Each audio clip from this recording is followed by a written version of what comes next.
책으로 승부입니다. 세계 역사 이야기 근대편으로 함께 살펴보겠습니다. 이번 시간에는 영국 식민지의 독립전쟁에 관한 이야기를 나눠볼게요. 영국 제국은 날로 커가고 있어요. 북아메리카 동부 지역 해안을 거의 다 차지해버렸어요. 프랑스는 영국에 밀려서 이제 인도에 대한 야심조차도 단념해야 했어요.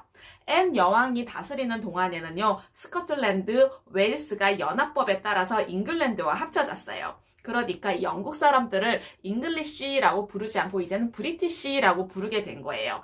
잉글랜드 사람, 스코틀랜드 사람, 웨일스 사람, 그리고 북아메리카의 영국 사람들까지도 빨간색, 하얀색, 파란색으로 이루어진 그 그레이트 브리튼 길을 휘날리면서 바다와 육지를 누비고 다녔어요. 그런데 고작 13년 뿐이었어요. 7년 전쟁 시기에 영국 사람들은요, 식민지를 보호하기 위해서 엄청난 많은 돈을 썼어요. 영국 사람들은 이제 그 식민지로부터 조금이라도 돈을 되돌려 받아야 될 때가 되었다고 생각을 했는데요. 가장 쉬운 방법이 바로 세금을 매기는 방법이었어요. 의회와 조정 대신들은 의논을 해서 조례라고 하는 새로운 세법을 작성을 했어요. 파리 조약을 맺은 지 1년 만에 통과된 최초의 세법이 설탕 조례였어요. 아메리카에 있는 영국 사람들은요, 이들의 항구를 통해서 들어오는 모든 설탕과 당밀에다가 세금을 물어야 했어요. 단 영국에서 들어오는 것은 제외였어요. 식민지 주민들은요, 당연히 설탕 조례를 증오했어요. 그런데 다음 해에 인지조례라고 해서 신문, 팜플렛, 트럼프, 주사위 이런 것들을 살 때마다 또 특별한 세금을 더 내야 했어요. 유언장이나 학교 졸업장이나 공식적인 문서에 인지세가 붙어서 공식적인 효력을 만들었던 거예요. 그 모든 돈은요, 영국으로 들어갔어요. 유리, 종이, 페인트, 홍차에다가도요, 특별 세금을 붙였어요. 더 많은 돈이 영국 제국으로 들어갔겠죠. 아메리카에 있는 영국 사람들은요, 지도자들 모임인 주의회를 통해서 그 수많은 세법에 대해서 토론하기 시작했어요. 본국에 있는 의회가 식민지 주의회의 동의를 구하지 않고 자기들 마음대로 이 세법을 만드는 것이 너무나 불만스럽고 횡포라고 생각을 했어요. 버지니아 주 의회에 패트릭 헨리라는 청년 지도자가 있는데 이렇게 이야기했어요. 우리 식민지 주민들은 우리에게 이런저런 구실로 세금을 부과하기 위해 영국 의회가 제창한 그 어떤 법률과 법령에 구속받을 일이 없다. 네, 이렇게 발표를 한 거죠. 헨리라는 이 청년은요, 대영 제국 시민들이 선출한 그 대표자가 의회에 나가서 동의를 구한 다음에 세금을 바칠 의무를 지킬지 말지를 이야기를 해야 되는데요. 이때 당시에 아메리카 식민지의 주 대표들은요, 한 사람도 영국 의회에서 동의를 구하지 않았던 거예요. 그래서 불법이라고 이야기를 했어요. 그래서 식민지의 주민들은요, 하나같이 입을 모아서 대표 없는 과세는 없다라고 외쳤어요. 대영 제국의 국왕 조지 3세는요, 수많은 세금들 중에 일부를 철회한다는 약속을 했어요. 조지 3세는 7년 전쟁이 끝나고 얼마 후에 갑자기 죽은 조지 2세의 손자였어요. 식민지 문제 때문에 이렇게 골치가 아프게 될 줄 미처 몰랐던 거예요. 그런데 조지 3세가 몇 가지의 세법은 철회를 했지만 별로 소용은 없었어요. 홍차에 대한 세금만은요, 절대로 양보를 할 수 없다고 의회가 우겼거든요. 아메리카 식민지는 대영 제국의 영토라는 사실을 주민들이 반드시 알아야 한다고 생각을 했던 거예요. 대영 제국의 정부는 식민지 주민들의 허락을 받지 않고도 법률을 제정할 수 있다고 자꾸 주장을 했으니 식민지 주민들은요, 무척 분노했어요. 그러면서 영국군들의 인기는 날로 잃어갔죠. 네. 어느 날 추운 3월 아침이었는데요. 보스턴의 식민지 주민 한 무리가 영국군 병사들에게 눈덩이를 뭉쳐서 던진 거예요. 그런데요, 병사가 사격 명령을 내려서 자그마치 5명이 현장에서 죽고 수십 명이 다쳤어요. 이름이 바로 보스턴 학살 사건이었어요. 네. 엄청나게 많은 사람들이 죽고 다쳤다라는 그 소문이 삽시간에 아메리카 모든 식민지에 퍼졌어요. 의회에 대한 반감과 증오가 더욱 커졌어요. 영국에서 수입된 차에 대해서는요, 불매 운동을 벌인 거죠. 사지 말자고, 먹지 말자고. 사람들은 차 대신에 커피를 마셨어요. 보스턴의 총독은요, 영국에서 차를 실어 온 상인들이 계속 장사를 할 수 있게 그들을 최선을 다해서 보호를 했어요. 그렇지만은 식민지의 주민들은요, 반란을 일으켰던 거예요. 인디언으로 변장한 60명의 주민들이요, 영국에서 차를 싣고 온 세 척의 배에 340이상자의 그 차상자를요, 바다에 빠뜨리는 사건이 일어났어요. 바로 보스턴 차 사건이라고 불리는 이 사건은요, 영국 의회를 아주 분노하게 만들었어요. 바다에 쏟아버린 그 차값을 보스턴 주민들이 물어낼 때까지 보스턴 항구를 폐쇄할 것이고, 영국 군대가 보스턴을 보호할 것이고, 당국의 허락 없이는 어떤 집회도 열 수 없다는 내용의 발표문을 선언했어요. 식민지 지도자들이 뿔이 났겠죠.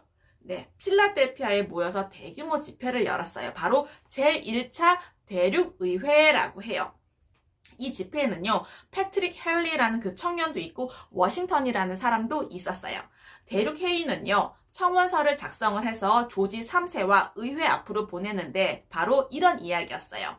군대를 철수시키고 항구를 다시 열고 수많은 세금을 도로 거두어 달라는 내용이었어요.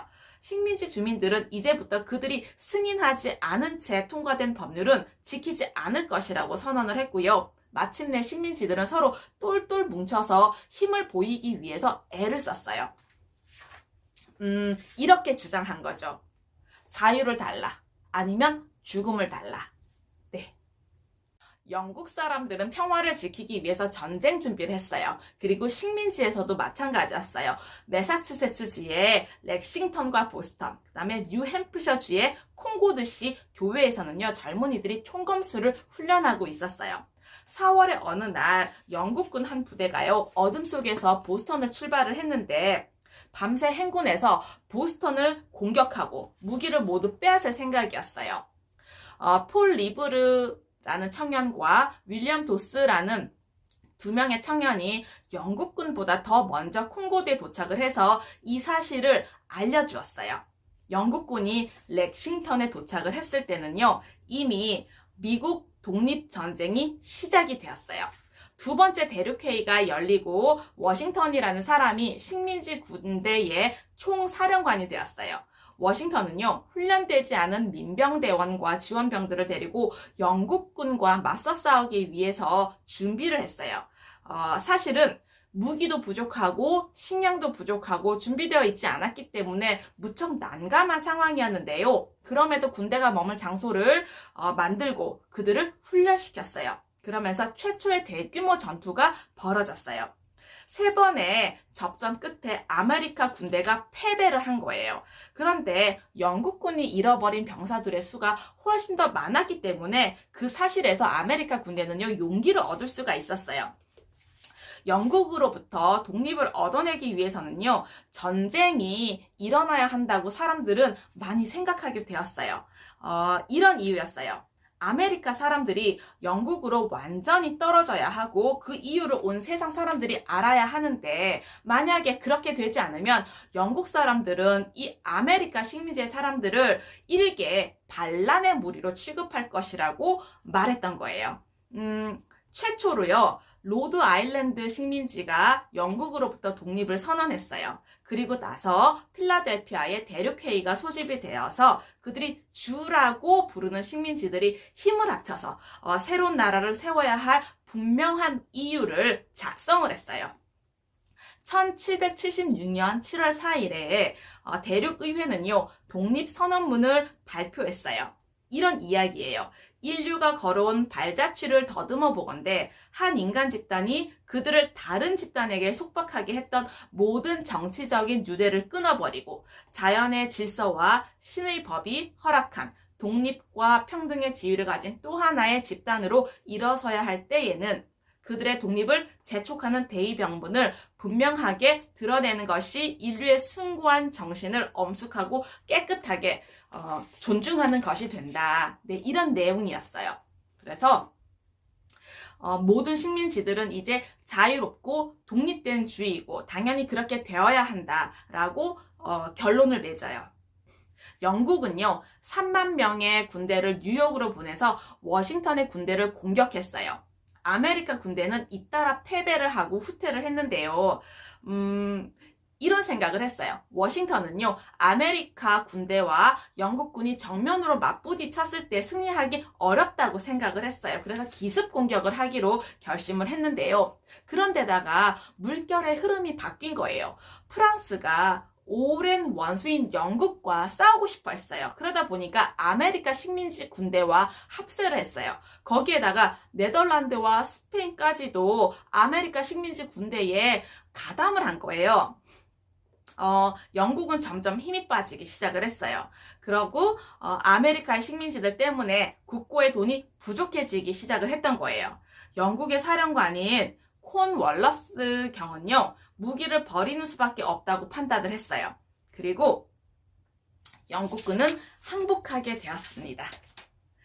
대영 제국은 식민지들의 독립을 허락한다는 협정서에다가 서명을 했어요.